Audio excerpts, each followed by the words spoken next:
Assalamu alaikum dear student, I am your teacher engineer Badruddin Abro. Dear student, आज हम 9th class की exercise 1.1 Sindh text book board की पढ़ेंगे। आइए हम इसमें क्या सीखते हैं। हमारा पहला जो क्वेश्चन है, identify the following numbers as a rational and irrational numbers. हमें आइडेंटिफाई करने हैं कि कौन से इनमें से रेशनल नंबर है और कौन से इरेशनल नंबर है। डियर स्टूडेंट, ये बहुत ही इंटरेस्टिंग टॉपिक है कि what is the difference between rational number and irrational number. आइए हम सबसे पहले एक्सरसाइज सॉल्व करने से पहले थोड़ा इंट्रोडक्शन पढ़ते हैं कि रेशनल नंबर हम किसको कहते हैं और इरेशनल नंबर हम किसको कहते हैं। रेशनल नंबर वो नंबर होते हैं जिसको हम P/Q फॉर्म में लिख सकते हैं, यानी कि उसको आप फ्रिक्शनल की सूरत में लिख सकते हैं या रेशो की सूरत में लिख सकते हैं। ये इसकी पहली खुसूसियत है। दूसरी, जो रेशनल नंबर होते हैं वो टर्मिनेटिव होते हैं और नॉन टर्मिनेटिंग भी होते हैं। अगर नॉन टर्मिनेटिंग होंगे तो वो रिकरिंग होंगे, यानी कि वो खुद नंबर को डेसिमल के बाद रिपीट करेंगे। ऐसे अगर 2 किसी का आंसर आएगा तो 2.777, इसी तरह वो अपने आप को रिपीट करेंगे। वो हमारे क्या कहलाएंगे? Rational number. वो हमारे रेशनल नंबर होंगे। P/Q फॉर्म में उसको लिख सकते हैं या उसको रेशो की सूरत में भी लिख सकते हैं। वो टर्मिनेटिंग होंगे और नॉन टर्मिनेटिंग भी होंगे।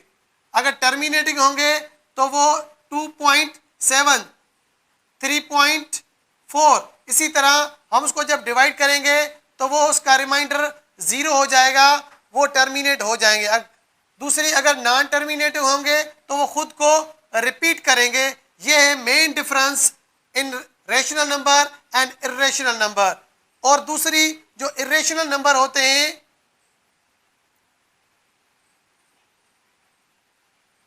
इरेशनल नंबर जो होते हैं वो P/Q फॉर्म में आप उसको नहीं लिख सकते। उसको आप P/Q फॉर्म में नहीं लिख सकते। दूसरी बात, इसको आप रेशो की सूरत में भी नहीं लिख सकते। We can not write in the form of the ratio. दूसरी बात कि ये रिकरिंग नहीं होते, लेकिन हमेशा ये नॉन टर्मिनेटिंग होते हैं। नॉन टर्मिनेटिंग,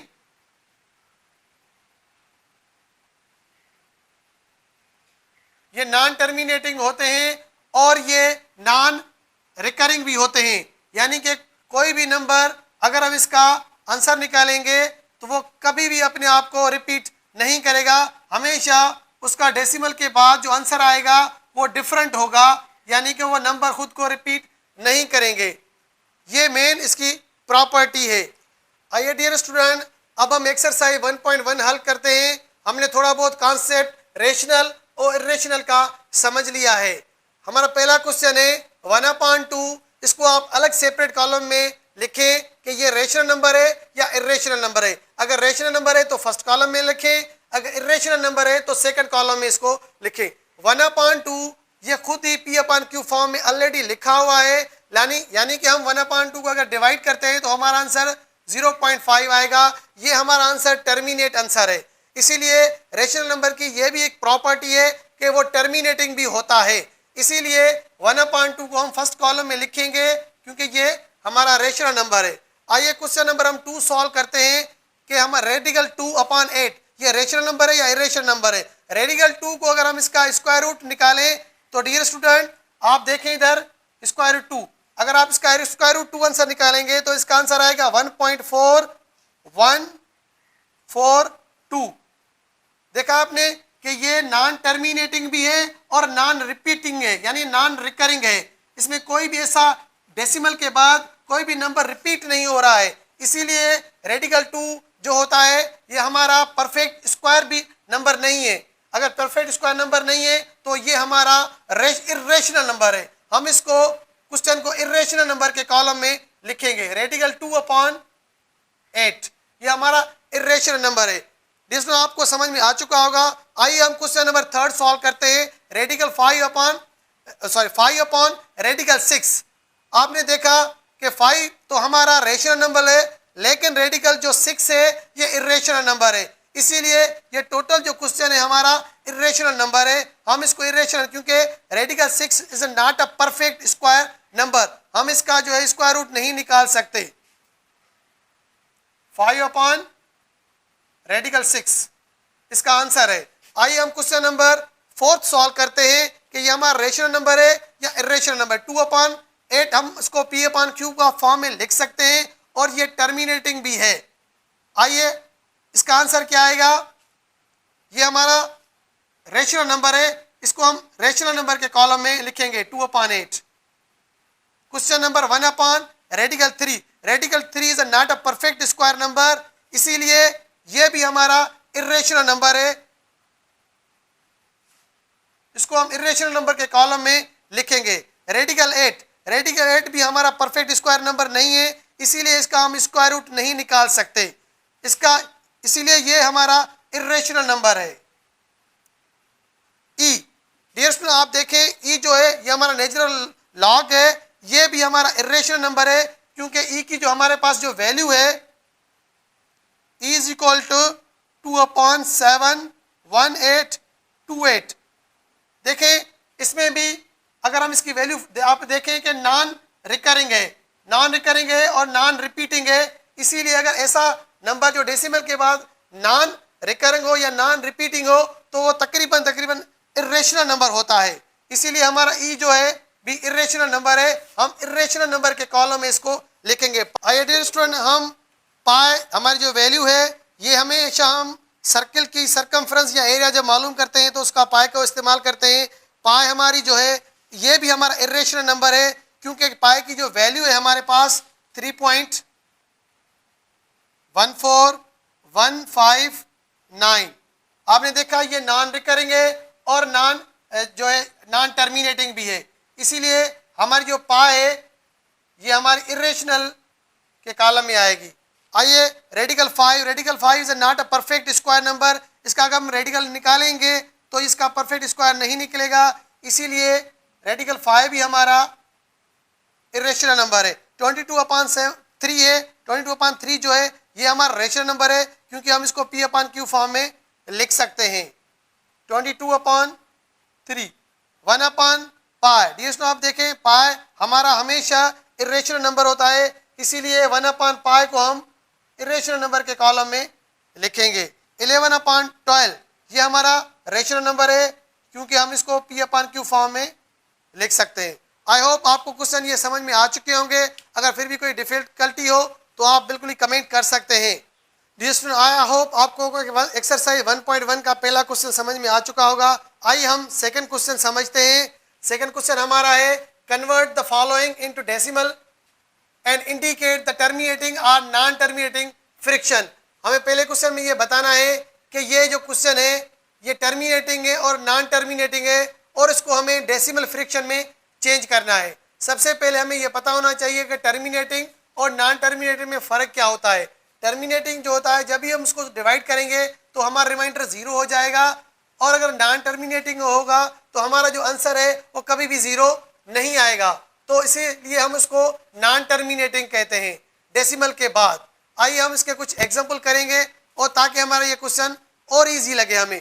पहला जो मेरे क्वेश्चन मिला हुआ है 5 अपॉन 8 है, हमें ये बताना है कि ये नॉन टर्मिनेटिंग है कि टर्मिनेटिंग है। सबसे पहले हम इसको डिवाइड करते हैं, डेसिमल फ्रिक्शन में चेंज करते हैं, फिर हमें पता चलेगा कि ये टर्मिनेटिंग है या नॉन टर्मिनेटिंग है। 5 अपॉन 8 हमारा क्वेश्चन है, 5 को हम 8 से डिवाइड करेंगे। आपको पता है कि 5 जो है स्मॉल नंबर है, उसको 8 से हम डिवाइड नहीं कर सकते, इसीलिए हम 0 दे के इधर डेसिमल दे देंगे और नीचे हम इसको 0 देंगे, तो इसको 6 टाइम्स 5 8 6 द 48 हो जाएगा। हम इसको माइनस करेंगे तो जो हमारा क्वेश्चन आंसर रिमाइंडर बचेगा वो 2 आएगा। अगेन हम इसको 0 देंगे तो 2 का टेबल इसको 8 का टेबल इसको 2 टाइम्स लगता है 16 हो जाएगा, 2 एज द 16। हम इसको डिवाइड कर माइनस करेंगे तो हमारा 4 बचेगा, रिमेन होगा। अगेन हम इसको 0 देंगे तो इसको 5 टाइम्स लगेगा 40। हमारा रिमाइंडर क्या आ गया 0। अगर हमारा डिवाइड करने के बाद रिमाइंडर 0 आ जाता है तो हम उसको टर्मिनेटिंग डेसिमल फ्रिक्शन कहते हैं। इसीलिए 5/8 जो है हमारा टर्मिनेटिंग डेसिमल फ्रिक्शन है। इसका जो आंसर आया है 0.625। आइए डियर स्टूडेंट, 5/8 क्वेश्चन सॉल्व करने के बाद हम सेकंड नंबर क्वेश्चन सॉल्व करते हैं 4/18। आइए हम इसमें देखते हैं कि ये जो इसको हम डेसिमल फ्रिक्शन में चेंज करेंगे, उसके बाद हम देखेंगे ये टर्मिनेटिंग है या नॉन टर्मिनेटिंग है। हम इसको 4 को 18 से डिवाइड करेंगे, तो 4 स्मॉल नंबर है और 18 बड़ा है, इसको एग्जैक्ट डिवाइड डायरेक्ट डिवाइड नहीं करेंगे, हम 0 पॉइंट देकर यहाँ नीचे 4 को 0 दे देंगे। इधर हमारा 2 टाइम्स को 18 का 36, हमारा रिमाइंडर 4 आ जाएगा। अगेन हम इसको 0 दे देंगे, फिर भी 2 टाइम्स लगेगा 36, अगेन हमारा रिमाइंडर 4 आ जाएगा। अगेन इसको 2 टाइम्स। देखा आपने, ये जो क्वेश्चन है ये रिमाइंडर इसका नहीं आ रहा है, 4/18 का ये रिपीट भी हो रहा है, और इसको हम बोलेंगे नॉन टर्मिनेटिंग डेसिमल फ्रिक्शन, क्योंकि इसका रिमाइंडर 0 नहीं आया, इसका रिमाइंडर 0 आ चुका है। आई होप आपको ये मेथड समझ में आ चुका होगा कि किसी भी नंबर को अगर हम डेसिमल फ्रिक्शन में चेंज करते हैं तो वो कैसे करते हैं, और हमें कैसे ये पता चलेगा इनमें से कौन सा टर्मिनेटिंग है और कौन नॉन टर्मिनेटिंग है। 5/8 हमारा टर्मिनेटिंग डेसिमल फ्रिक्शन है और 4/18 हमारा नॉन टर्मिनेटिंग डेसिमल फ्रिक्शन है, क्योंकि हमारा रिमाइंडर इसका 4 आया है और इसका रिमाइंडर 0 है, यानी कि ये टर्मिनेट नहीं हो रहा है। इसीलिए ये 4/18 है हमारा नॉन टर्मिनेटिंग है। इसका आंसर जो हमारे पास है 0.22 आ रहा है। आइए हम दूसरे क्वेश्चन समझते हैं कि ये 1/15 हमारा टर्मिनेटिंग है या नॉन टर्मिनेटिंग है। 1/15 हमारा नॉन टर्मिनेटिंग डेसिमल फ्रिक्शन है, इसीलिए हम इसको नॉन टर्मिनेटिंग डेसिमल फ्रिक्शन के कॉलम में ही लिखेंगे। इसका आंसर आएगा 0.066। 14/8 हमारा टर्मिनेटिंग डेसिमल फ्रिक्शन है 49/8। अगर हम इसको 49 को अगर आप 8 से डिवाइड करेंगे तो इसका जो आंसर आएगा वो आएगा 6.125, ये टर्मिनेट हो जाएगा। 207 डिवाइडेड बाय 15, ये हमारा टर्मिनेटिंग डेसिमल फ्रिक्शन है अपॉन 15। सिर्फ मैं इसके आंसर लिख रहा हूं, ये इसी तरह ही सॉल्व होंगे, आप ये अलग कॉपी पे इसकी प्रैक्टिस करना।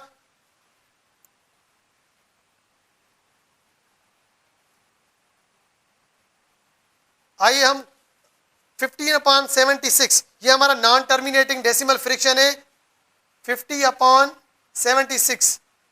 इसका जो आंसर आएगा 20.6578।